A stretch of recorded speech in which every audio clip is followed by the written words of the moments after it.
Hello everyone, welcome back to the channel. Well, it's the day after the last video and I tried out the hammock last night. It was interesting. Being the old fart that I am, it was pretty comfortable. It's more designed for a back sleeper. I am not a back sleeper. I sleep on my side. But after about an hour and a half on a side in a hammock, you gotta roll over. But it got down to about 48 degrees last night. Hang on just a second here. Let me get this thing started. Robert, this is for you. I'm gonna try my hand in a coffee challenge.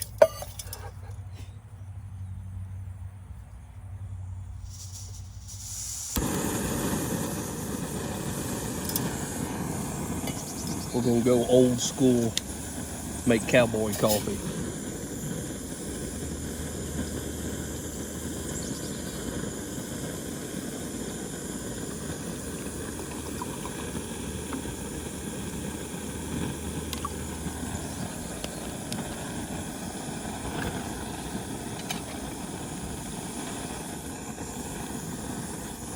Let this sit there. That's my little cheap Sterno stove that I bought for 15 bucks.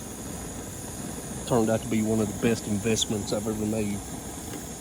But while that's heating up, talk a little bit about this last night. I knew it was going to get cool. It was calling for it to be in the low 50s last night. I know from experience here, you can be anything from 2 to 5 degrees cooler than what they call for. I got up at 6 o'clock this morning to get everybody up, and that way everybody could get off to work, school.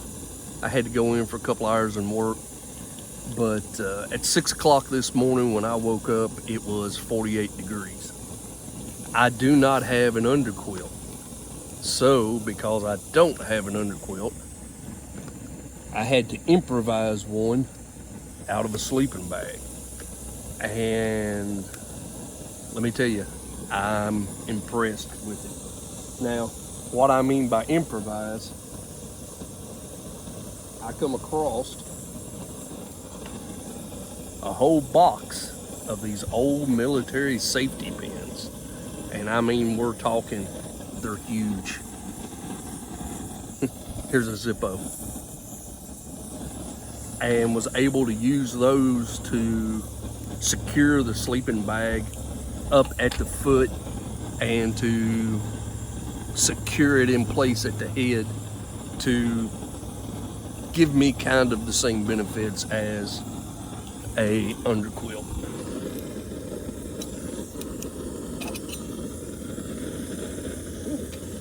It's quick, already getting bubbles. But it worked out well. I didn't get cold. All I had on was a light pair of wool socks, a pair of pajama pants, and a t-shirt, and stayed comfortable all night. And the t-shirt was a sleeveless t-shirt, kind of like this. And I stayed comfortable. Didn't sweat, didn't get cold, so I don't have any complaints whatsoever.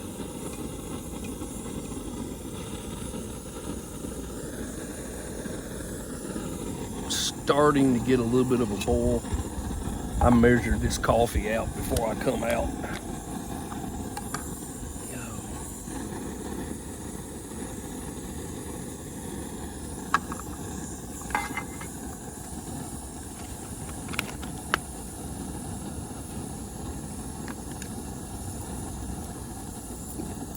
The old faithful Boy Scouts of America cook kit, or utensil kit. Believe it or not, this is the kit that I had when I first got into Cub Scouts back in the late 70s, early 80s. So yes, it has some age on it. And unlike a lot of them, this knife is not serrated. And I will tell you, I have laid my finger open more times than I can count with that, trying to cut open packages. But yeah, I was impressed. I dropped the front of the tarp down a little bit last night. We had a pretty good dew on this morning, but slept good, stayed comfortable, at least as comfortable as you can when you've got a bad back and bad shoulders. But definitely worked out well. My biggest concern about using the bike rack was if I moved, the bike rack was gonna rock, and it didn't. I didn't feel any movement at all coming from the bike rack last night, which tickles me. Turn that around there just a little bit.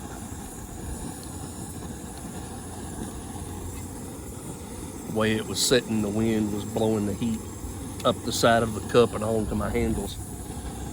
But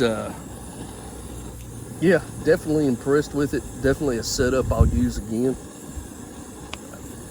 May try to add an extension to the top of it to get the tarp up just a little bit higher. Setting in the hammock, the tarp almost rubs my head, which isn't a bad thing when you're laying down, but when you start getting up in the morning and raise up, there was a little bit of condensation on the inside of it, and I was rubbing my head in it. Now we're boiling good.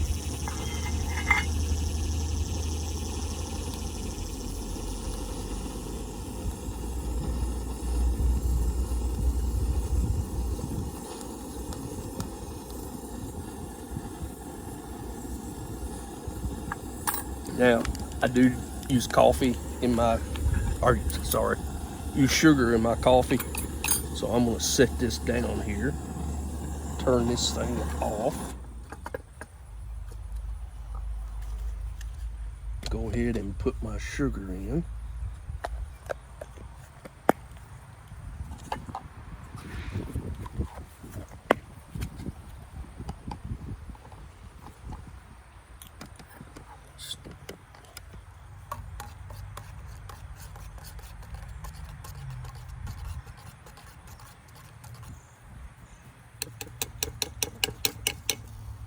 Oh, yeah.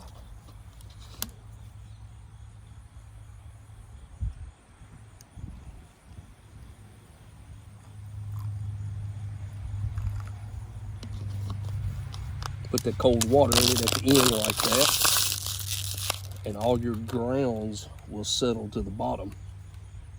Plus, after it's been boiling, it'll cool it off a little bit too. I'm kind of like Robert. I don't like my coffee real hot.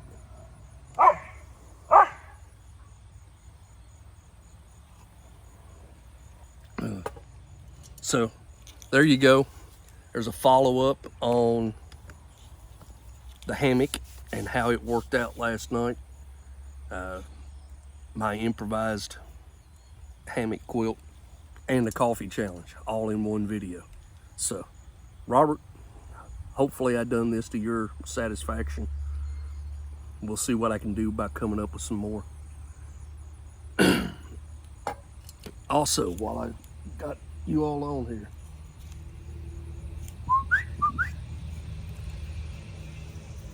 trying to find the other two hoodlums. This one you've seen.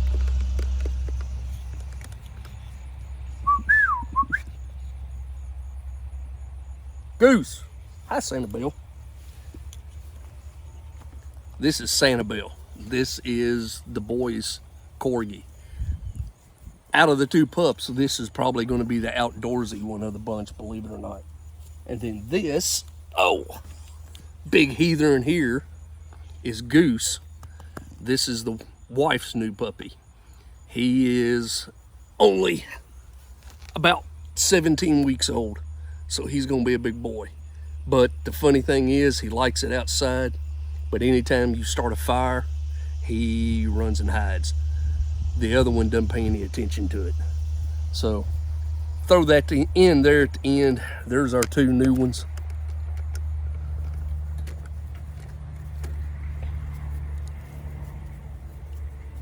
We'll see how they turn out, but like I said, from what I've seen so far, the Corgi is going to be the outdoor dog, where the other one isn't, but we'll see.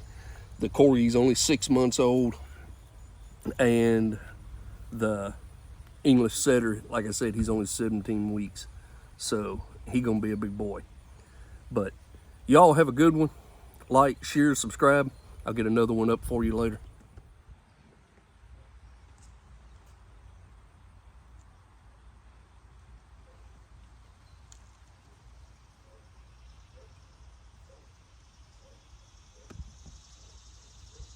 He's chasing bugs.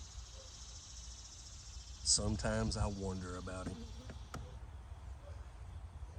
Goose, I don't know what we're gonna do with you. Santa Boo, what are you doing? Oh, chewing on a stick. Imagine that.